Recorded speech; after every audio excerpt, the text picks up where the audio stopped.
Pakilala mo na tayo. Sige. Sige, mauna ka na. Sige.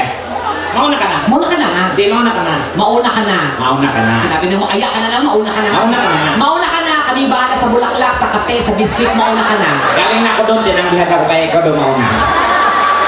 Oo. Mauna ka na. Mauna ka na. Mauna.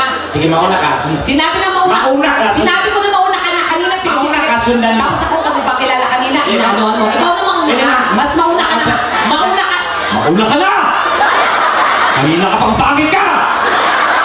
Grabe makapangit! Inuulit. Alam ka naman, hindi ko na nakakalimutan. Kailangan mo kang iriban. Ang yapang-yapang mo naman. Sabi na kasi pakilala. Alam ko yan! 30 years ko nang dala to Junita. Kailangan mo bang iriban sa akin, ha?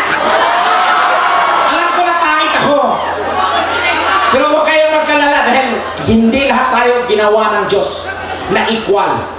We are all created equally in the eyes of God. But I remember, kung nabasa ko yung tipan, nung ikapitong araw nagpahinga ang Diyos, nangialam yung kalaban. So, luto, purma, ito na buo. Kasi nung time niya, wala pang quality control. Anong meron? Factory defect. Sinaamin mong pangit ka? O, ikaw gumanda ka lang naman dahil may tulong ng siyensya, kaya yan.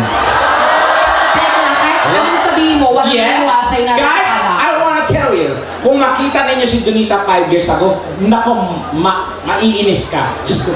Yung ilong niya, isang dangka na lang tenga na. Oo. Kaya lang naman gumanda dahil sa tulong ng siyensya. So ako nagparitoke? Nagparitoke, in short, that was a... Oo nga, ako nga. Ikaw! So pinipilit mo ako nagparitoke? You. Palagi na natin pinag-uusapan. Yes. Gusto mo talaga ipahiya ako sa mga tao? Hindi kita gusto sa ipahiya. kanila Ang ako gusto ko nagparitoke? Oo! Hatiin mo ako nagparitoke? Ikaw! Ako? Ikaw! So ako nga? Ikaw! Ako talaga! Sino gusto mo? Ako? Takting yan ako, nagparitoke? Kung ako nagparitoke, anong tsura ko dati? Maganda ako, pinagganito ko?